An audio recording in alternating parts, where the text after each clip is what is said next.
How do you lead a business through times of crisis? It helps if you've already had a lot of experience in dealing with crisis.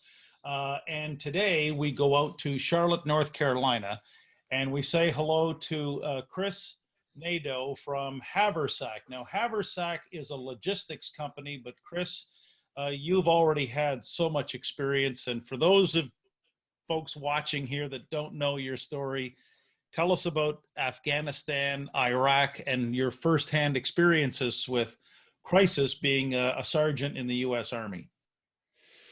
Wow, that's a big question.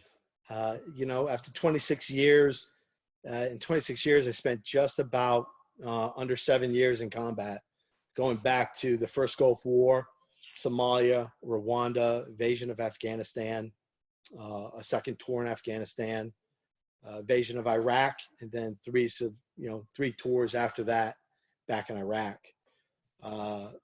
Boy, there's so many things and so many things I've learned about the crisis, that relate today, and stuff that I've learned over time as a leader. And one of the things that I've always kind of told people, no matter what the situation is, somebody always has to be a rock. There has to be a rock in an organization that everybody can lean on when times are tough, because not everybody's going to handle it the same as everybody else. You can't take your values and impart them on somebody else and expect them to act like you. They're going to break, they're going to fall, but there always has to be somebody in the organization in times of crisis that's the rock that can put it aside. Now, you might have to go off by yourself and have your moment, but when you come back to your organization, you've got to be that person. Now, just by way of background, explain to folks exactly what Haversack does and some of that rock-like thinking you are using, like right now, Chris, with your customers, with your team, with your community. I think the biggest thing is we talk about being a partner with our clients. Partner is one of those things that gets overused so many times, but it's the truest thing that we do. I've had a couple clients that came out to me, they're tough times, and they wanted to cancel with us, and there's money that they pay us, and I pretty much told them no. I said, I'm not going to cancel you. I'll cancel your invoice. You don't have to pay me, but I don't want you to cancel anything, because I don't want you to make a bad decision at this time. We'll get through it. Keep me as that advisor. Let's work through this. We'll get there. And the most important thing is to make sure that they don't make a bad decision based off of that money. We'll all be okay. And that's one of the things that, we want to be that advisor when they hear something out there in the market, that we want them to come back to us and ask that question. Is it reality? Because now the disinformation is going to start. The economy is going to start opening back up. And people that have lost money by shipping rates going down, they're going to try to recoup it. They're going to try to do it quickly. And we just want to make sure that our clients are postured, they understand the industry and where we're going to put them. So, and again, it's one of those things where, well, here, let me back up. Let me just show this photograph, and this will, I think, bring it around full circle. Now this, if I didn't know any better, I'd say that's you out there with John Cena and The Rock, and you talk about being the rock.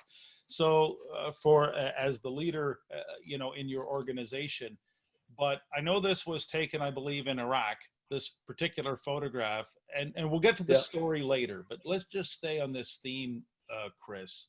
Is there one specific thing from your military training and your years of service that anyone watching, anyone who's heavily involved in a small to medium-sized business, whether they're in an ownership position, a leadership position, is there one thing from your military training that somehow has been very, very helpful that anyone could use?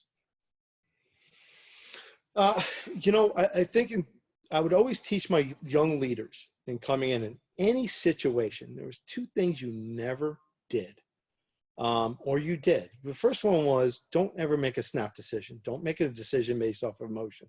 There are things that are happening now that it's being thrown at people very quickly. Don't make a snap decision. Don't make it off emotions. Just take a step back. Let everything play out. Get all the information you possibly can in a given situation. And then the next thing is make a decision. You've got to do something. It doesn't make a difference what it is. Inaction or indecision or not giving information can be just as critically bad as a bad decision. When people are waiting for a leader to step up and to be that person, to be that rock that I talked about, those are the two things you've always got to do in any given situation. Don't act on emotion, get the information, but make a decision, give information, be that leader.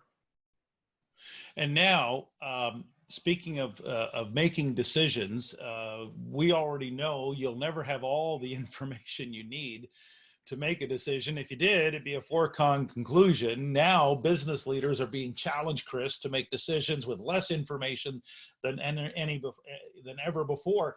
How valuable is a group of peers right now to your decision making? I mean, you and I met Charlotte, North Carolina, March 12th, a day I will never forget. You're part of a Vistage group with like-minded CEOs who are challenging you. In other words, just share with folks how valuable or important you find it to be surrounded by people who can challenge your thinking and help you make better decisions. It's huge. It's so critical. And starting a business and anywhere in leadership going back, I always had mentors. I always had people that guided me in it. And, I thought I knew everything. Then I started a business, and boy, if I ever tell somebody how to start a business, get a mentor group, get people that you can go and ask questions to. It's huge, because, you can go down there, you think you've got all information, you got it right, but nothing hurts to pick up the phone and call your mentor or a group of people. The Vistage group and other people I've met over time have just been amazing to me along that lines. And the network.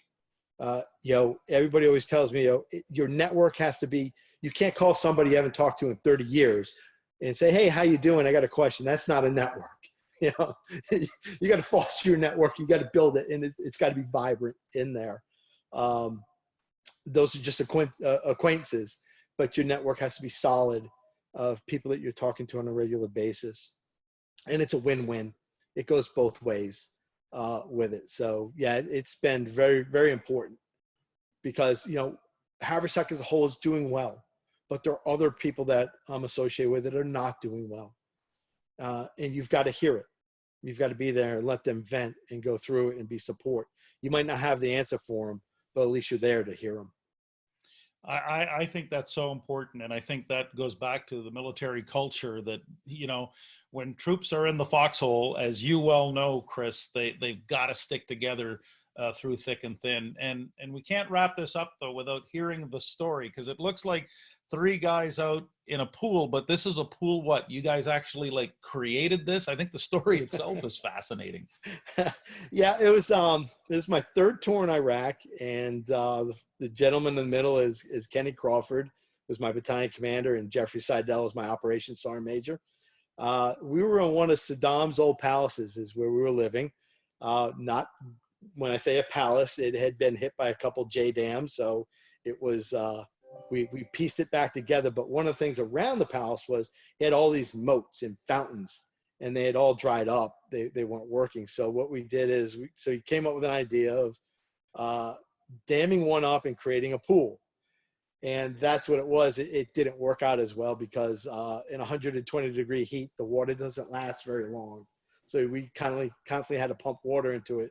So right before we were about to shut it down, we all decided to go take one last swim in it. And that's us as a leadership going in there. And, sometimes you have to, the levity and stepping back from who you are is okay too.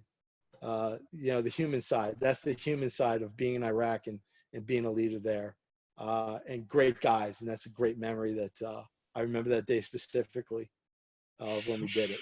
Well, thanks so much for sharing. And I think that's so important when you look at that photograph of Chris and his combat buddies, is to recognize that the things that Chris Nadeau talked about from Haversack are so applicable to everyone. Be the rock. Know full well that this is the time to be investing in your network, and be the rock, not just for the people around you at your company, but be the rock for those folks in your business community and just everywhere, because this is the time when people have to stick together, have to find ways to lead together, so that we can all emerge stronger through these historic times.